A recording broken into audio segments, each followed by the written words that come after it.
What is going on, Talon Knights? It's your boy, Talon Master Jay here, and I'm here to bring you guys a brand new piece of content that just dropped today, ladies and gentlemen. As you guys know, we are a Pokemon channel predominantly. That also falls into the anime side of things, and just today, Pokemon Journeys released episode 109 in Japan. It was a battle between Ash versus Raihan. It was the final battle to determine what the Masters 8 were going to be for this current season of the World Coronation Series. I'm not going to spoil the end of the battle, except for the fact that we all know now what the Masters 8 are. So in this video, ladies and gentlemen, I want to talk to you guys about those Masters 8, and let's just go in about what I think the final tournament bracket will look like, and we'll just have fun with it.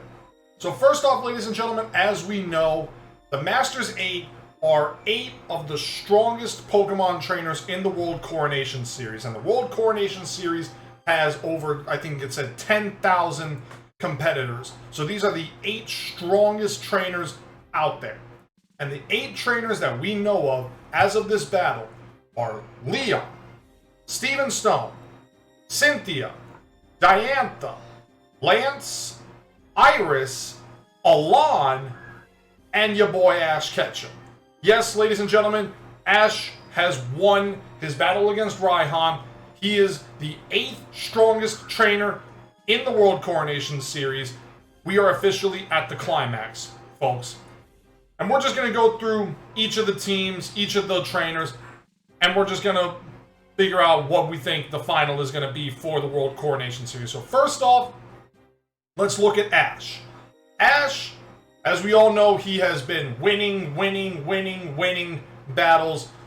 And he had that one little spat where he went from the great class back to the normal class and went back to the great class. And ever since then, he has just been on a winning streak. He keeps on winning battles. So much so that the fandom is basically wanting him to lose at this point. I personally think that it is good that Ash is winning so much because it falls into the Generation 8 mindset where Ash is going to be that first person to defeat Leon.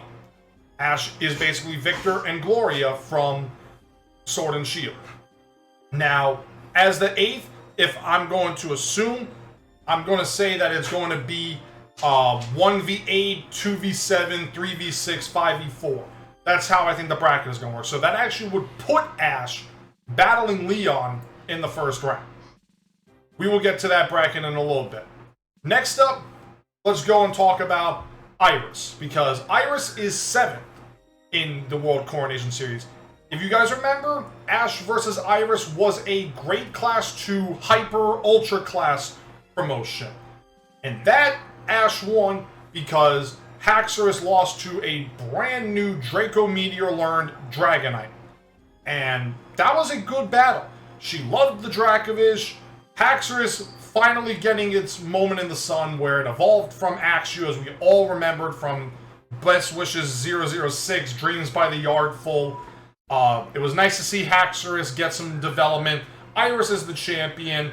And yes, the you're still a little kid method was pretty out there, if I'll say that. But it was fun to see them keep an eye on the overall banter that Iris and Ash had.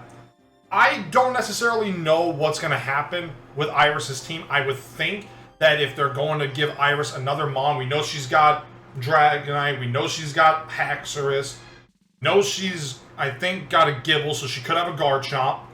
I think they might give her Hydreigon, do a little Pokemon Masters theme. As for the other 2 Mons, I really don't know what she could have. I also don't even know if the battles are going to be 3v3, 4v4, 6v6. I think it'll probably just be the final is a 6v6. That'll be whoever the final 2 Mons are going to be. It's not going to be like what we saw in the 12th episode where it was an exhibition match where it was Lance and Leon and it was only one of each of their Pokemon. I think it's going to be a full 6-on-6 battle. Now, number 6 was probably a wild card that I don't think most people saw coming, and that was Alon. And Alon, even I was shocked to see that he was participating in the World Coronation Series. I thought maybe Paul was going to be in there just because they revealed him, and it was going to be like a fun thing, you know, just bring Ash and Paul back, because let's be real, that was probably the best rivalry in the history of the Pokemon anime, Ash versus Paul. But Alon is back, which means that it's probably going to be Alon going up. I would like to see that battle again, honestly. I'd like to see Alon versus Ash again, with Ash getting the win. Also, if you saw the image, which I will have a picture up, it will show that Alon has his Mega Charizard X, which means that, if you guys remember, at the end of X and Y and Z, he got rid of the Charizardite X and the Keystone that Lysander gave him to go and find his own Keystone and Mega Stone. So he must have found that, which is great character development. Now, I don't know if his team will stay the same, which was the Tyranitar, the Metagross, the Charizard. Well, the Charizard's going to be there naturally. The Weavile, and I forget the... Oh, wait, Unfezant and Bisharp. Yes, because, as Lumio's trainer Zach would say, a certain other way to define Unfezant, but I will not say it. But Alon being back was definitely nice. Then we go to number 5, which was, if I remember correctly, that's Lamb. No, Diantha is 5. Diantha being 5, also pretty cool. I mean, getting to see Diantha come back. Her in the Journey's art style looks really good. It's going to be fun probably seeing Mega Gardevoir back in the anime. I mean, assuming that they will do the Mega Evolutions, but the fact that they have already been doing it in the anime in the past, with Ash having Mega Lucario and Karina with her Mega Lucario, they're going to bring it back. So it'll be nice to see Mega Gardevoir back. I don't think Diantha makes it out of the first round, though.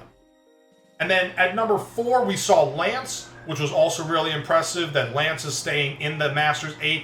He was referred to as the Indigo League champion, which means that he is the champion of Kanto and Johto, which is very impressive. I mean, but that's also how it was in Gen 2 anime and the Gen 2 games, so having that continuity there was nice. Seeing the Red Gyarados is going to be nice again. Maybe Ash battles Lance, I don't know. But the fact that it was revealed when Lance battled Leon that Lance's outfit was designed by Hammerlock's gym, that would actually be another piece of continuity that I would like. And also, I think that if Ash versus Lance, Ash wins hands down, easily. At number 3, we got your boy, my favorite champion of all time, Steven Stone. Which, that was phenomenal to see Steven back. The Mega Metagross is going to be back. Steven, I'm just penciling him in for the semifinals. Straight up there, ladies and gentlemen. But to have Steven there was really cool. I want to see how he battles. And I honestly don't know what's going to happen with Steven's team. But the fact that Mega Metagross is going to be coming back, I'm just excited for that. Then at number 2, we saw everybody's nightmare, and I'm talking straight nightmare fuel, Cynthia is the second strongest trainer in the World Coronation Series. Technically, that is pretty accurate, because again, like I said, she's nightmare fuel. Everybody and their mother, at least from my generation, and maybe the younger generation that played BDSP, they all know the nightmare. When you hear that piano play right at that beginning, it's just nightmare. You're just like, oh my god, this is going to be terrible. This is going to be absolutely terrible. I am shaking in my boots. And ironically enough, she wears boots. But seeing her Garchomp back, I mean, we've already seen Garchomp in the anime in the past, using Scale Shot, using Sandstorm in a sort of like a counter shield method. Let's be real, she used Sandstorm in like a counter shield to activate, I think it was Sand Veil. But I could be wrong there. So it was nice to see her back with Garchomp. And also, when Ash and all of his friends went to the alternate dimension, it was nice to see the Masters tie-in with Cynthia having a Kamo-O, which was very nice. I did enjoy that. So, I mean, probably Kamo-O will be back. Now, Because Cynthia in Masters does have a Giratina, I don't think she has a Giratina, but it would be pretty funny to see her have a Giratina. But then you get to number 1, which is Lance, the big kahuna, the big guy in charge, the undefeated, unbeatable champion. And we already know what he's going to do. He's going to win his 2 matches and probably go to the finals. So, again, like, those are your 8 Masters trainers for this series of the World Coronation Series. And if I had to guess what the tournament bracket is going to look like, it's going to look like this. I'm going to put the image up right now so you guys can see it. I'm going to have Leon take on Cynthia in the first round.